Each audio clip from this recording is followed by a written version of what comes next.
जैसा हम आपको बता रहे थे कि भारत की जो सनातनी परंपरा के लिहाज से कितना महत्वपूर्ण ये सोमनाथ है और इस पर करीब 17 बार जो हमले हुए थे। और बताया ये भी जाता है कि सौराष्ट्र के जो चोला वंश के राजा थे उन्होंने भी कई बार यहाँ पर मंदिर का निर्माण किया था। लेकिन जो पौराणिक कथा के हिसाब से ये है कि जो सोम यानी कि हम जिसे चंद्रमा कहते हैं, चंद्रदेव को अभिशाप मिला और चंद्रदेव को जब अभिशाप मिला कि धीरे धीरे उनकी ज्योति खत्म होती जाएगी, उसके बाद ब्रह्मदेव ने उन्हें कहा, भगवान ब्रह्मा ने कहा कि आप भगवान शिव की उपासना कीजिए। और जिस जगह पे सोमनाथ है, इस वक्त मंदिर स्थापित है, ज्योतिर्लिंग है, वहां पर उन्होंने उसके बाद आराधना शुरू की भगवान शिव की, जिसके बाद उन्हें भगवान शिव से आशीर्वाद मिला कि तुम्हारी ज्योति तो जाएगी।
तो हमारे साथ एक बार फिर से निर्णय कपूर जुड़ गए हैं। निर्णय, इस वक्त किस तरह की तस्वीरें आप देख पा रहे हैं वो जरूर दिखाएं, लेकिन साथ ही जो सोमनाथ है और प्रधानमंत्री मोदी का जो एक हम रिश्ता है, जब वो मुख्यमंत्री बनकर आए थे उसके बाद से लगातार उन्होंने जो सोमनाथ के पूरे उत्थान के लिए, पुनर्निर्माण के लिए काम किया है, उसका भी जरा एक विस्तार से बताइएगा कहानी।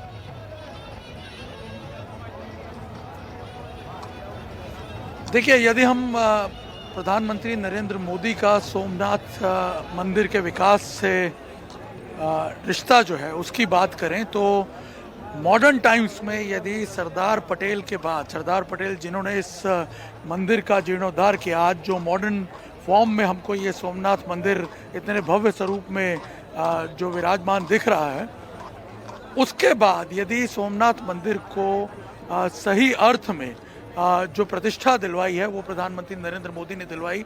आप याद कीजिए, जब 2001 में वो मुख्यमंत्री बने वो 7 अक्टूबर 2001 को, और 31 अक्टूबर 2001 को सरदार पटेल के जन्मदिन पर 2001 31 अक्टूबर को स्वर्णिम जो उत्सव है सोमनाथ के इस मॉडर्न मंदिर का, वो मनाया गया, क्योंकि 1951 में इसकी प्राण प्रतिष्ठा हुई थी जी। ये जो मॉडर्न स्वरूप में सोमनाथ मंदिर है, ये सरदार पटेल ने इसका जीर्णोद्धार 1947 में शुरू किया था और 51 में इसकी प्राण प्रतिष्ठा डॉक्टर राजेंद्र प्रसाद ने की थी। उस पर्व को मनाया था नरेंद्र मोदी ने। यानी आप देखिए कि तभी से उनके जो इरादे थे वो क्लियर थे कि इस मंदिर को किस ऊंचाइयों तक ले जाना है। आज वो इस सोमनाथ ट्रस्ट के चेयरमैन भी हैं पिछले कई सालों से, और उनके चेयरमैन बनने के बाद से जिस प्रकार से इस इलाके का विकास हुआ है, सोमनाथ कॉरिडोर पे अब जो प्लान है उसको अमल में लाया जा रहा है। इसको इस की योजना एक तैयार की गई है कि सोमनाथ मंदिर का जो पूरा प्रभाव है उसके बारे में पूरा विश्व जाने, उसके रेजिलियंस के बारे में पूरा विश्व जाने, उसके जो शौर्य और साहस का प्रतीक ये बना हुआ है पिछले 1000 सालों से, उसके बारे में पूरा विश्व जाने। आप सोचिए कि 1000 साल इस मंदिर पर हुए पहले अटैक को पूरे हुए, इसके बारे में कोई जानता ही नहीं था। जब 6 जनवरी को इसी साल प्रधानमंत्री ने ट्वीट करके जानकारी दी, तब पता चला कि इस प्रकार का एक भव्य जो इतिहास है इस मंदिर का। आप सोचिए कि इतने सालों से यहाँ के लोगों से भी जब मेरी बात हुई, मैं जब यहाँ घूम रहा था, तो उनका ये कहना है कि वो लोग खुद भी इसके बारे में इतना ज़्यादा नहीं जानते थे। तो आप देखिए कि इसका जो गौरवपूर्ण इतिहास है वो अब तक कहीं ना कहीं छुपा रहा इतिहास के पन्नों में, उसे उजागर किया उन्होंने, उसे बाहर लेके आए, और अब उसकी आप देखते हैं कि फलश्रुति जो है ये सोमनाथ स्वाभिमान पर्व के तौर पर हमें देखने को मिल रही है। और यही यहाँ पे आज जो आयोजन है इसमें आपको रिफ्लेक्ट होता हुआ दिखेगा। आप देखिए ये अश्वदल पे सवार गुजरात पुलिस के जवान जो तैयार हैं इस शौर्य यात्रा की अगुवाई करने के लिए। कुछ देर बाद प्रधानमंत्री खुद यहाँ पहुंचेंगे। आप सोचिए शौर्य यात्रा का कॉन्सेप्ट ही अपने आप में एक ऊर्जा पैदा करता है। सोमनाथ मंदिर जिसके बारे में कहा जाता है कि 1000 साल से शौर्य का प्रतीक बना हुआ है, उसको रेजोनेट करने के लिए, उस थॉट को रेजोनेट करने के लिए इस शौर्य यात्रा के जरिए पूरे देश के लोगों को बताया जाएगा। और यहाँ आप देखिए कितनी बड़ी संख्या में लोग सुबह से जुटना शुरू हो गए। यहाँ आगे और पीछे की तरफ जहाँ आपकी नज़र जाएगी लोग ही लोग यहाँ पे आपको नजर आएंगे प्रधानमंत्री के अभिवादन के लिए और इस शौर्य यात्रा को देखने के लिए लोग पहुंचे हैं।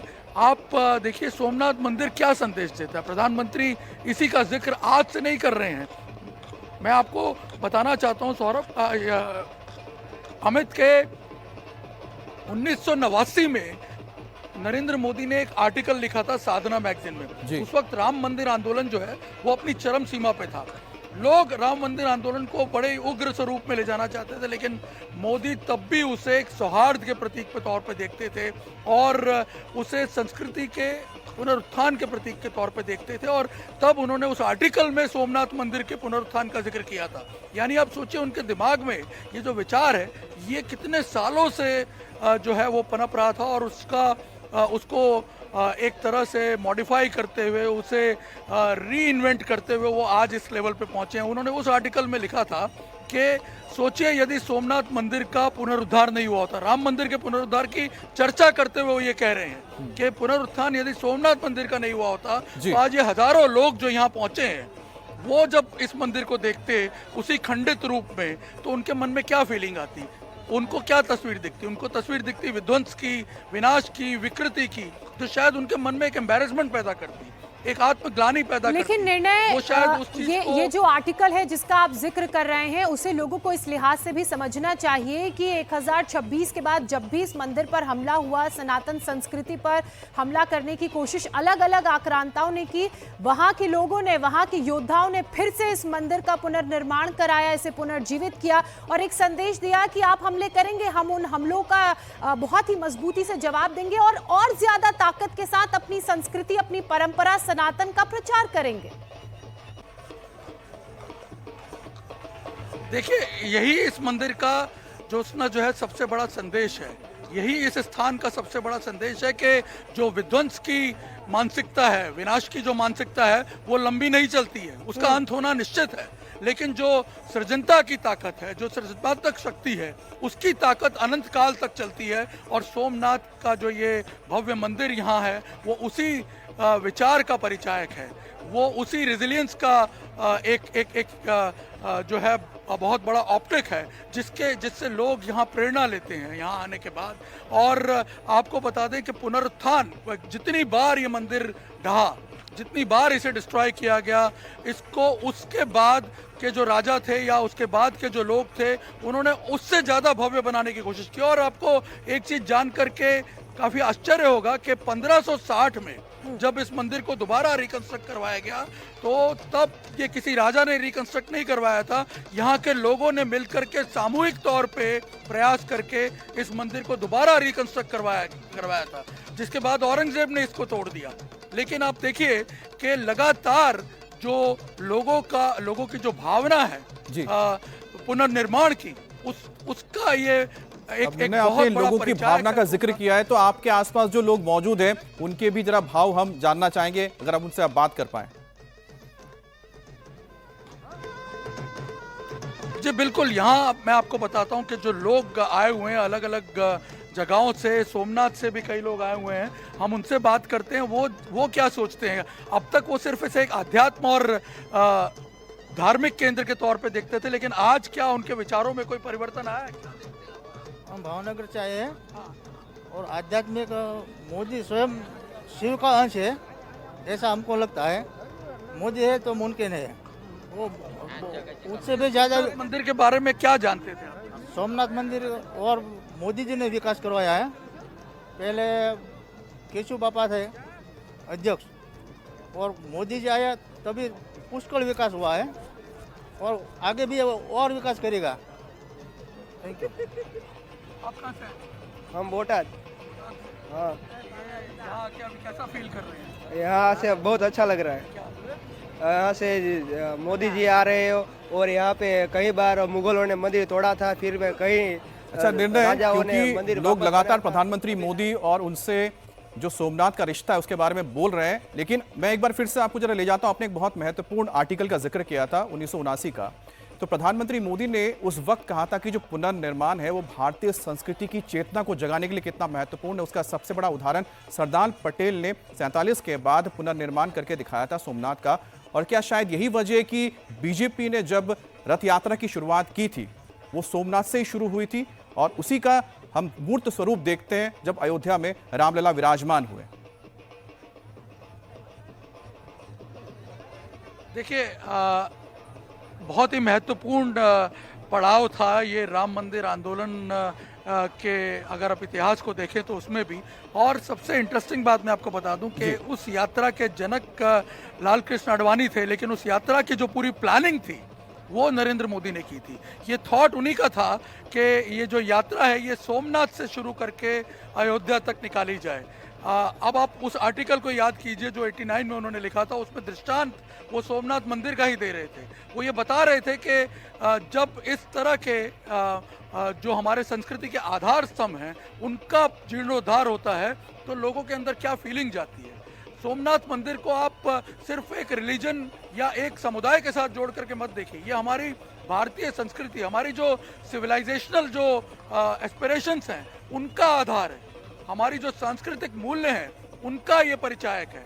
और उसी तौर पे जब इसे देखा जाए और उसी तौर पे देखते हुए सरदार पटेल ने इसे एक संस्कृति के आधार स्तंभ के तौर पे डेवलप किया था, ना कि किसी एक धर्म विशेष की आस्था को ध्यान में रखते हुए इसे डेवलप किया था। और अगर आप याद करें जब 1951 में इसकी प्राण प्रतिष्ठा होनी थी तब उस वक्त के प्रधानमंत्री पंडित जवाहरलाल नेहरू ने उनके पत्र व्यवहार से पता चलता है जो उन्होंने उस वक्त के राष्ट्रपति को लिखे थे डॉक्टर राजेंद्र प्रसाद को, कि वो यहाँ ना जाएं प्राण प्रतिष्ठा के लिए, क्योंकि इससे पूरे विश्व में गलत मैसेज जाएगा। ऐसा लगेगा कि हम एक सेक्टेरियन जो वैल्यू सिस्टम है उसको प्रमोट कर रहे हैं, एक धर्म विशेष के वैल्यू सिस्टम को प्रमोट कर रहे हैं। और तब डॉक्टर राजेंद्र प्रसाद ने इनफैक्ट सरदार पटेल की जो फिलॉसफी थी, जो उनकी बिलीफ थी, उसमें अपना विश्वास व्यक्त करते हुए उन्होंने ये कहा था कि नहीं, मैं यहाँ जाऊँगा क्योंकि ये किसी एक धर्म विशेष के जो बिलीफ्स हैं उससे नहीं जुड़ा हुआ है। ये भारतीय जो सांस्कृतिक मूल्य हैं और हमारी जो एक सिविलाइजेशनल जर्नी है उसको आगे बढ़ाते हुए ये जो मंदिर है ये लेके जाता है। और जाहिर सी बात है, इतने सारे अटैक, इतने सालों में, 1000 सालों में इतने अटैक झेलते हुए, इतने आक्रमण झेलते हुए, इतने विनाश और विध्वंस देखते हुए, हर बार ये उससे ज्यादा वैभव के साथ खड़ा होता रहा। उस चीज, उस एस्पेक्ट को, उस फीलिंग को, अच्छा उस निर्णय, भावना क्योंकि को, उस अनुभूति आपने को कुछ चीजों का जब जिक्र celebrate किया है करने की बात होती है तब, इसलिए मैं उसमें बस अपनी एक और जिज्ञासा जो मेरी आई है, क्योंकि आप इसको बेहतर ढंग से समझा सकते हैं, क्योंकि प्रधानमंत्री मोदी की जो एक राजनीति है वो उसी जगह से शुरू है जहां पर आप मौजूद हैं। अब हम राजनीति जब देखते हैं, प्रधानमंत्री मोदी ने आने के बाद जिस तरह से, चाहे वो काशी विश्वनाथ का निर्माण किया हो, जो कॉरिडोर बना, या फिर भव्य रामलीला का मंदिर का उनके ही रहते हुए निर्माण हो गया, उसके बाद केदारनाथ को भी हमने देखा, और सोमनाथ का तो आप जिक्र कर रहे हैं। तो एक जो हमें देखते थे कि पॉलिटिक्स के अंदर सोशल इंजीनियरिंग देखने को मिलता था, सोशियो पॉलिटिकल हम देखते थे, डायमेंशंस होते थे। लेकिन प्रधानमंत्री मोदी पहली बार सामाजिक सांस्कृतिक राजनीति को लेकर आए, यानी कि सोशियो कल्चरल पॉलिटिक्स का एक नया उन्होंने अध्याय शुरू किया है, जो इससे पहले बहुत कम देखा गया है भारत में, या शायद देखा ही नहीं गया हो। देखिए अमित, एक बात तो तय है कि जो भी सरकारें आती हैं, जो भी रिजीम आती है, वो अपने तौर से, अपने बिलीव्स के आधार पे जो है नैरेटिव सेट करते हैं, अपने बिलीव्स के आधार पे चीज़ों को आगे बढ़ाते हैं। लेकिन कभी कभी ये बहुत ज़रूरी बन जाता है कि इतिहास में जो त्रुटियां रह गई हो या अगर उसे अधूरे तौर पे पढ़ाया गया हो, आप अपना और मेरा समय अगर याद करके देखिए कि हमने अपनी हिस्ट्री की किताबों में सोमनाथ के बारे में कितना पढ़ा और क्या पढ़ा। जी। जब जब जब उसे करेक्ट करके बताया जा रहा है, जब उसके बारे में और विवेचनाएं हो रही हैं, जब उसके साथ जुड़े हुए मल्टी डायमेंशनल फैक्ट्स और पूरे वर्ल्ड ओवर जो हिस्टोरियंस ने लिखा है उसको जब ड्रिग करके निकाला जा रहा है और लोगों के सामने रखा जा रहा है, तो जाहिर सी बात है उनकी सोच खुलती है, उनके चीज़ों को देखने का नज़रिया बदलता है। अब तक मैं अगर अपनी ही बात करूं तो जब मैं पढ़ रहा था और जो मैंने सोमनाथ मंदिर के बारे में पढ़ा था वो सिर्फ इतना था कि मोहम्मद गजनवी ने उस पर अटैक किया और उसके बाद सोमनाथ मंदिर दोबारा खड़ा हो गया। लेकिन किस प्रकार की पीड़ा इस मंदिर ने झेली, किस प्रकार का संघर्ष यहाँ के लोगों ने झेला और किस तरह के जो आक्रमण इस पे हुए, आक्रांताओं ने किस प्रकार के जुल्मों सितम यहाँ पे किए। जब आप यहाँ आते हैं और हमीर सिंह गोयल जैसे राजाओं की, वो लाठी के राजा थे, यहाँ सोमनाथ से उनका कोई ताल्लुक भी नहीं था।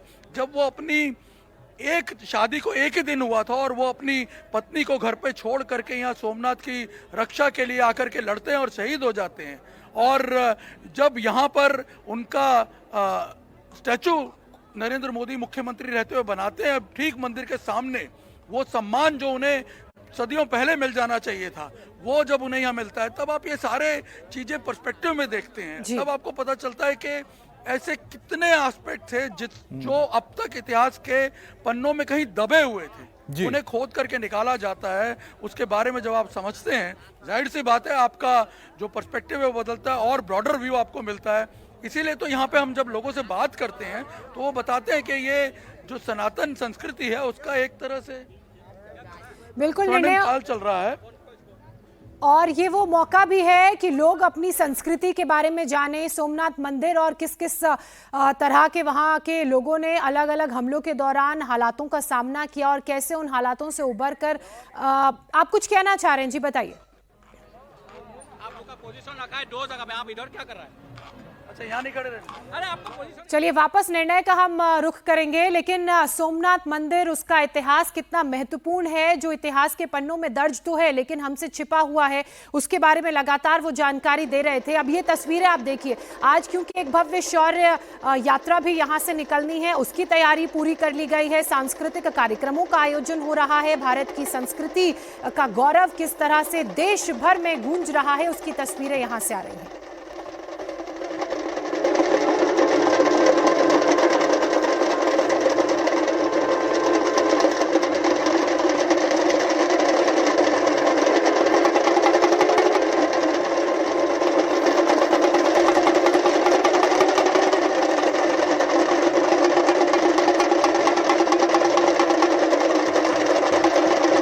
यहाँ पर आप देख रहे हैं कि किस तरह से भव्य तैयारी की गई है सोमनाथ पर्व को मनाने के लिए। सोमनाथ गौरव पर्व हमारे संस्कृति का एक ऐसा प्रतीक है जिसने सदियों से भारतीय परंपरा, भारतीय संस्कृति और भारतीय मान्यताओं को जीवित रखा है, और उसी का आज नतीजा है कि भारत अपनी संस्कृति को संजोए हुआ है। पूरे विश्व में शायद ही कोई ऐसी अब कोई जगह बची है, कोई देश है जहां पर सदियों से, पौराणिक काल से कोई संस्कृति जीवित हो, और भारत ही एकमात्र ऐसी धरती है। और जो आपको तस्वीरें दिख रही हैं उसी परंपरा की तस्वीर है। डमरू सदियों से भारतीय संस्कृति का हिस्सा रहा है, वो आज भी देखा जा सकता है। दूसरी तरफ महिलाओं को देख रहे हैं, ये वेशभूषा और ये लोकगीत, ये लोक नृत्य सदियों से चला आ रहा है जो आज भी यहाँ पर जीवित है, और उसी का एक अहम प्रतीक है। 12 ज्योतिर्लिंग में से सबसे महत्वपूर्ण ज्योतिर्लिंग वो है भगवान सोमनाथ, भगवान सोमेश्वर, जिनके मंदिर के इस पुनर्निर्माण की, या फिर हम यहाँ कहें कि 1026 में जब मंदिर का निर्माण हुआ था, उस वक्त मोहम्मद गजनवी ने यहाँ पर आकर 1026 में उस मंदिर को ध्वस्त कर दिया था और यहाँ पर लूटपाट की थी, यहाँ पर हत्याएं की थी। लेकिन 1000 साल बाद एक बार फिर से देखिए कि यही सोमनाथ मंदिर, यही सोमेश्वर भगवान एक बार फिर से अपनी पूरे भव्यता के साथ भारतीय संस्कृति का परचम पूरी दुनिया में लहराए हैं। और प्रधानमंत्री मोदी इसी सोशियो कल्चरल पॉलिटिक्स को आगे बढ़ा रहे हैं, जिसमें सिर्फ लोगों की सेवा ही नहीं करनी है, साथ ही अपनी संस्कृति को कैसे संजो के रखना है, यही प्रधानमंत्री मोदी का मूल मंत्र है। और उसी का प्रतिबिंब इस वक्त आप देख पा रहे हैं सोमनाथ पर्व के जरिए, क्योंकि जब तक आप सोशियो कल्चरल पॉलिटिक्स को नहीं समझेंगे तब तक कभी भी आप सामाजिक यानी कि लोगों की सेवा के साथ साथ अपनी संस्कृति को संजो के नहीं रख सकते हैं। यही इस वक्त सबसे बड़ा आप कह सकते हैं कि एक मैसेज है जो इस भव्य कार्यक्रम के जरिए दिया जा रहा है। सोमनाथ मंदिर का जो ये भव्य स्वरूप आप देख पा रहे हैं आज के वक्त, ये 1947 में जब देश आजाद हुआ उस वक्त के गृह मंत्री सरदार पटेल ने बीड़ा उठाई और पुनर्निर्माण करवाया इस मंदिर का, जिस मंदिर को इस वक्त आप भगवान सोमनाथ को जहां आप विराजमान देखते हैं। और इसका महत्व प्रधानमंत्री मोदी के लिए इसलिए बहुत महत्व हो जाता है क्योंकि जब वो मुख्यमंत्री बनकर गए उन्होंने इस पूरे कॉरिडोर का और भव्य निर्माण कराया। और साथ ही साथ जैसा कि हमारे सहयोगी निर्णय बता रहे थे कि किस तरह से 1989 में जब उन्होंने एक आर्टिकल लिखा था तब उन्होंने जिक्र किया था कि अयोध्या का भी पुनर्निर्माण क्यों जरूरी है, क्योंकि भगवान श्री राम का भी एक बार फिर से विराजमान होना भारत की संस्कृति के लिए बहुत महत्वपूर्ण है। भारत की वो संस्कृति जो सदियों से चली आ रही है। और अब हर्ष सांघवी, ये तस्वीरें आप देख रहे हैं, आपको गुजरात के गृह मंत्री तस्वीरों में नजर आ रहे हैं। हर्ष सांघवी यहाँ पर पहुंच चुके हैं। इसका मतलब अब कुछ ही देर बाद प्रधानमंत्री नरेंद्र मोदी भी यहाँ पर पहुंचेंगे और उसके बाद शौर्य यात्रा की शुरुआत होगी। वहाँ पे तैयारियां पूरी कर ली गई हैं। हर एक चीज़ को बारीकी से देखते हुए हर्ष सांघवी तस्वीरों में आपको साफ तौर पर नजर आ रहे हैं। ये जो सड़क आपको दिख रही है, इसी सड़क पर शौर्य यात्रा की शुरुआत होगी, जिसमें ये अश्व जो अलग अलग घोड़ों का दल है, अश्व दल है, 108 घोड़े इसमें हैं। ये प्रतीकात्मक रूप से यात्रा की शुरुआत करेंगे। इसके साथ ही ऋषि कुमार डमरू की ध्वनि को बजाते हुए पूरे देश में भारत के गौरव, सनातन के गौरव का उद्घोष करते हुए इस यात्रा के रूप में आगे बढ़ेंगे। और ये वही पथ है जिस पथ से होते हुए शौर्य यात्रा आगे गुजरेगी। 1 किलोमीटर की ये लंबी यात्रा है जिसका हिस्सा प्रधानमंत्री नरेंद्र मोदी भी रहेंगे। ये ऋषि कुमार 2700 की संख्या में यहाँ पर मौजूद हैं। इनसे जब बात की तो निर्णय को इनके जो गुरु हैं उन्होंने बताया कि क्यों इतनी ज़्यादा संख्या में यहाँ पर लोग आए हैं, इनका मकसद क्या है। इससे पहले बीते कल की अगर बात की जाए तो भव्य कार्यक्रम बीते कल भी चला। प्रधानमंत्री नरेंद्र मोदी जब यहाँ पहुंचे तो सबसे पहले वो सोमनाथ मंदिर गए, पूजा अर्चना की, जलाभिषेक किया, भगवान सोमेश्वर का आशीर्वाद लिया। उसके बाद 72 घंटे के ओंकार जाप में भी वो शामिल हुए और प्रधानमंत्री नरेंद्र मोदी ने फिर श्री सोमनाथ ट्रस्ट की मीटिंग को भी चेयर किया। उसमें कैसे सोमनाथ मंदिर का और उद्धार किया जा सकता है, कैसे उसके ब्यूटिफिकेशन और उसकी कल्चरल इंपॉर्टेंस को लोगों तक पहुंचाया जा सकता है, उसकी हिस्टोरिक इंपॉर्टेंस को लोगों तक पहुंचाया जाए, ताकि लोग समझें कि सोमनाथ मंदिर सिर्फ मंदिर नहीं है बल्कि ये भारत का स्वाभिमान है, भारत की शौर्य यात्रा का प्रतीक है। और भारत में सनातन का जो पर्चा बुलंद हुआ है, कैसे उसमें इस मंदिर ने सबसे अहम भूमिका निभाई। उसके बाद एक भव्य ड्रोन शो का आयोजन किया गया जिसमें लगभग 3000 से ज़्यादा की संख्या में ड्रोन ने अलग अलग भारतीय संस्कृति की जो तस्वीरें हैं उन्हें दर्शाया, जिसमें प्रधानमंत्री नरेंद्र मोदी की एक तस्वीर थी, भगवान शिव की एक तस्वीर थी, सोमनाथ मंदिर का इतिहास था जो अरेबियन सी के ऊपर एक सुंदर दृश्य देखने को मिला। 40 ऑपरेटर्स की मदद से 3000 से ज़्यादा ड्रोन्स इन भव्य तस्वीरों और सोमनाथ मंदिर, भारत, सनातन संस्कृति के इतिहास को दर्शा रहे थे। और उसके बाद मंच से जैसे ही प्रधानमंत्री नरेंद्र मोदी ने त्रिशूल अपने हाथ में उठाया, ये उसकी तस्वीर आप देख रहे हैं, वहाँ जो लोग थे वो भक्ति के माहौल में सराबोर नजर आए और आतिशबाजी का दौर भी शुरू हुआ। अब आज की बात की जाए तो आज भी काफ़ी लंबा चौड़ा कार्यक्रम है। आज चूंकि इस कार्यक्रम का समापन दिवस भी है जो 8 तारीख से सद्भावना पर्व के रूप में शुरू हुआ था। सबसे पहले प्रधानमंत्री नरेंद्र मोदी इस शौर्य यात्रा का हिस्सा बनेंगे।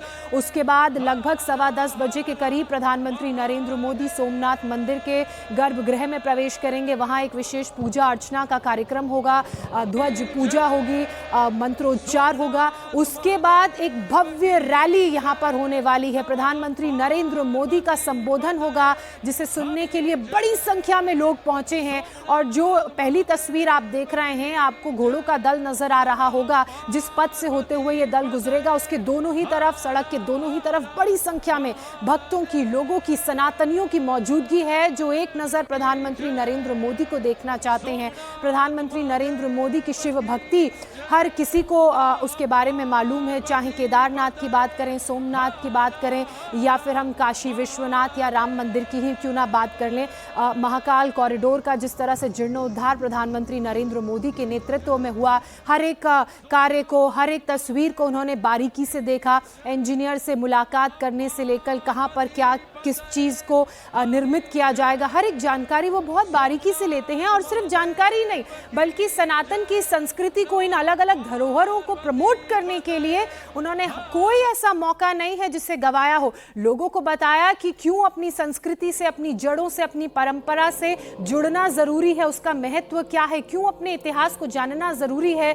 और आज एक बार फिर से कुछ इसी तरह का संदेश प्रधानमंत्री नरेंद्र मोदी की तरफ से उस मंच से दिया जाएगा, जहां कुछ ही देर बाद लगभग 11 बजे का अमित वक्त है जब प्रधानमंत्री नरेंद्र मोदी पहुंचेंगे और भारी संख्या में लोग प्रधानमंत्री को सुनने के लिए वहां एकत्रित भी होंगे। सुरक्षा के दृष्टि से चीजों को देखा जाए तो चाक चौबंद इंतजाम यहां पर किए गए हैं, पुख्ता सुरक्षा घेरा है, बैरिकेड्स लगा दिए गए हैं, हर तरह से ड्रोन के जरिए मॉनिटरिंग हो रही है। बड़ी संख्या में जो पुलिस के अधिकारी हैं वो यहां पर मौजूद है और भारी संख्या में आम श्रद्धालु लोग, ऋषि कुमार, सबकी मौजूदगी है जो आज इस मौके का, इस स्वाभिमान पर्व का हिस्सा बनना चाहते हैं। तो ये तस्वीरें आप देख रहे हैं कि बस थोड़े ही वक्त में प्रधानमंत्री मोदी यहां से गुजरेंगे और यही वजह कि लोगों के अंदर उत्सुकता बढ़ गई है। हम सीधे चलते हैं हमारे सहयोगी निर्णय कपूर के पास। निर्णय, फिलहाल आप क्या देख पा रहे हैं, क्योंकि हमने यहाँ पर साधुओं का जत्था देखा जो सामने से जा रहा है। बिल्कुल, अभी देखिए यहाँ पे अलग अलग जगह पे जो सीक्वेंसिंग है उस हिसाब से लोग अपना अपना स्थान ले रहे हैं। यहाँ आप देखिए जिस जगह हम खड़े हैं यहाँ से यात्रा की शुरुआत होगी और ये अश्वदल यहाँ पे आप देख सकते हैं। पूरी दूर एक लंबी कतार जो है इन अश्वों के लगी हुई है। टोटल 108 जो घुड़सवार हैं वो इस यात्रा में जुड़ेंगे। आगे जो हैं वो करीब 56 घुड़सवार होंगे और पीछे जो है वो 54 घुड़सवार होंगे। बीच में प्रधानमंत्री नरेंद्र मोदी एक खुली जीप में लोगों का अभिवादन स्वीकार करते हुए निकलेंगे और इसके आगे जो है वो देश भर से आए अलग अलग कलाकार जो हैं वो अपनी अपनी संस्कृति का जो है निदर्शन करते हुए आगे बढ़ेंगे। और यहाँ पे बीच में अलग अलग जगह मंच बनाए हुए हैं जहाँ अलग अलग राज्यों से आए हुए जो कलाकार हैं वो आकर के अपने राज्यों की झांकी जो है वो प्रस्तुत कर रहे हैं। क्योंकि सोमनाथ जो है का जो ये मंदिर है वो एक तरह से एकता का भी प्रतीक है, हमारी जो सामूहिक शक्ति है उसका भी प्रतीक है और उसी का रिफ्लेक्शन यहाँ पे जो है आज आपको देखने को मिलेगा। सरदार पटेल जिन्होंने इस मंदिर का जीर्णोद्धार कराया था उनको भारत की एकता और अखंडता के प्रतीक के तौर पर देखा जाता है। जिस तरह से उन्होंने काम किया भारत की एकता और अखंडता के लिए आज देश एकजुट खड़ा हुआ है और उसी एकजुटता का, उसी जो सामूहिक शक्ति का केंद्र है ये सोमनाथ मंदिर, जिसके रेजिलियंस को पूरा विश्व देख चुका है, जिसके पुनरुत्थान की शक्ति को, जिसकी सृजनता की शक्ति को पूरा विश्व जो है उसने अनुभव किया है। और उसी मैसेज को रेजोनेट करने के लिए प्रधानमंत्री इस शौर्य यात्रा को निकाल रहे हैं। इसको नाम शौर्य यात्रा क्यों दिया गया? क्योंकि सोमनाथ मंदिर जो है वो हमारे सामूहिक शौर्य का, हमारे सामूहिक साहस का एक बहुत बड़ा केंद्र है, हमारी आस्था और श्रद्धा का केंद्र तो ये सदियों से रहा है। लेकिन जब इस पे हमला हुआ आज से 1000 साल पहले, उसके बाद से जिस प्रकार का रेजिलियंस यहाँ पे देखने को मिला, हर हमले के बाद, हर डिस्ट्रक्शन के बाद ये मंदिर दोबारा उससे ज़्यादा भव्यता के साथ खड़ा हुआ। जब पहली बार इस पर हमला हुआ 1026 में, तब भीमदेव महाराज यहाँ पे थे और उस वक्त सोमनाथ का स्वर्णिम काल बताया जाता है। उस मंदिर को तोड़ा गया, लूटा गया, जलाया गया। उसके बाद जब इसका दोबारा जीर्णोद्धार हुआ कुमारपाल सोलंकी के समय में 1169 में, तब इस मंदिर को और भव्य स्वरूप दिया गया। और हमारे जो सूर्य मंदिर है, हमारी संस्कृति के जो बहुत बड़े आधार स्तंभ हैं, हमारे सूर्य की उपासना संस्कृति का एक बहुत बड़ा जो है हमारा अभिन्न अंग है, उसका एक जो है प्रतिकृति जो है इन नए स्वरूप में जो सोमनाथ मंदिर खड़ा हुआ था उसमें वो झलक देखी गई। उसको भी जब डिस्ट्रॉय कर दिया गया, उसके बाद जब भीमदेव 2 आए, उन्होंने इस मंदिर को और एक अलग जो है भव्यता प्रदान की। इस मंदिर का यहाँ जो अवशेष पड़े हुए हैं म्यूजियम में, उसको देख के पता चलता है कि उन्होंने एक मेघनाद मंडप बनाया था। इतना बड़ा मंडप बनाया था, मेघनाद मंडप, यानी जो उस मंडप में नाद होता था उसकी गूंज आकाश में, बादलों में सुनाई देती थी। इस प्रकार का उस भव्य आयोजन उस मंदिर के निर्माण में किया गया था। और ऐसे अच्छा, निर्णय अभी बताया जा रहा है कि प्रधानमंत्री मोदी शायद पहुंच गए, अगर आप तस्वीरों में देख पाए। ये नए स्वरूप में प्रधानमंत्री के जो पहुंचने का समय था उस हिसाब से, हाँ, 9:45 का समय हो रहा है। प्रधानमंत्री बिल्कुल ठीक इसी वक्त पहुंचने वाले थे, क्योंकि 9:45 के बाद ये यात्रा शुरू होने। हम थोड़ा आगे खड़े हुए हैं और यहाँ क्योंकि अश्वों की वजह से विजन जो है वो पीछे का पूरी तरह दबा हुआ है, इसलिए हम एग्जैक्ट देख तो नहीं पा रहे हैं। लेकिन प्रधानमंत्री के पहुंचने का जो समय था वो 9:45 का था। 9:45 पे ये यात्रा शुरू होगी और करीब 10:10 पे, मतलब निर्णय किसी भी क्षण प्रधानमंत्री नरेंद्र मोदी वहां पहुंचने वाले हैं। हर्ष सांघवी को भी हमने तस्वीरों में देखा, तैयारियां तो पूरी कर ली गई हैं, लेकिन वो लास्ट टाइम की जो चीजें होती हैं उनको वो देखते हुए, मॉनिटर करते हुए नजर आए। क्या इस पूरी यात्रा का जो 1 किलोमीटर लंबी है शौर्य यात्रा, उसका हिस्सा प्रधानमंत्री नरेंद्र मोदी रहेंगे? और सिक्योरिटी के लिहाज से चीजें किस तरह की? ये जो यात्रा है शौर्य यात्रा, इसकी परिकल्पना ही प्रधानमंत्री नरेंद्र मोदी ने की। जब आज देश सोमनाथ स्वाभिमान पर्व मना रहा है, जब उन्होंने पहली पोस्ट की थी सोशल मीडिया पे 6 जनवरी को, उसी वक्त ये ऐलान किया गया था कि देश जो है वो साल भर सोमनाथ स्वाभिमान पर्व मनाएगा। और मैं आपको एक रिक्वेस्ट करना चाहता हूँ ज्योत्सना, कि मेरा जो फ़ोन है वो कट गया है, अगर आप कहें तो उसको एक बार दोबारा जोड़ दिया जाए ताकि मैं ज़्यादा बेहतर तरीके से आपसे कम्युनिकेट कर पाऊँगा।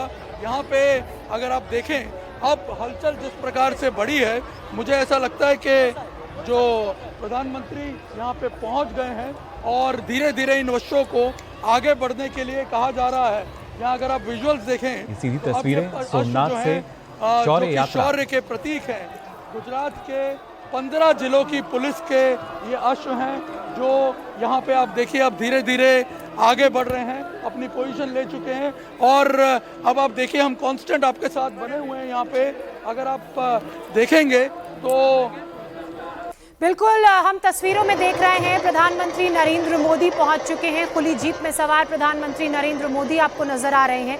1 किलोमीटर की ये पूरी लंबी शौर्य यात्रा है जिसकी परिकल्पना खुद प्रधानमंत्री नरेंद्र मोदी ने की थी, ताकि 1026 के बाद तक आज तक जिस तरह से अलग अलग आक्रांताओं ने प्रधानमंत्री नरेंद्र मोदी की इस परिकल्पना में ये दर्शाया गया है कि जिन आक्रांताओं ने सोमनाथ मंदिर पर हमला किया, लोगों को परेशान किया, उनके खिलाफ जो योद्धा खड़े थे उनकी जीत को, उनके शौर्य को, उनके पराक्रम को सेलिब्रेट किया जाए। आपको ये अश्व दल नजर आ रहा होगा। 15 जिलों की पुलिस के जो अलग अलग लोग हैं वो इसमें शामिल हैं और बीच में प्रधानमंत्री नरेंद्र मोदी, उनके आगे ऋषि कुमार डमरू की धुन के साथ इस यात्रा को आगे ले जाते हुए नजर आ रहे हैं। सौरभ, बिल्कुल ज्योत्सना, आप देखिए कितना भव्य कार्यक्रम हो रहा है ये, क्योंकि दिवस इतना बड़ा है ये आयोजन इतना भव्य है क्योंकि 1000 साल जब पहला आक्रमण हुआ सोमनाथ मंदिर के ऊपर 1026 में, उसके बाद 1000 वर्ष पूरे हो रहे हैं उसके, और प्रधानमंत्री नरेंद्र मोदी इस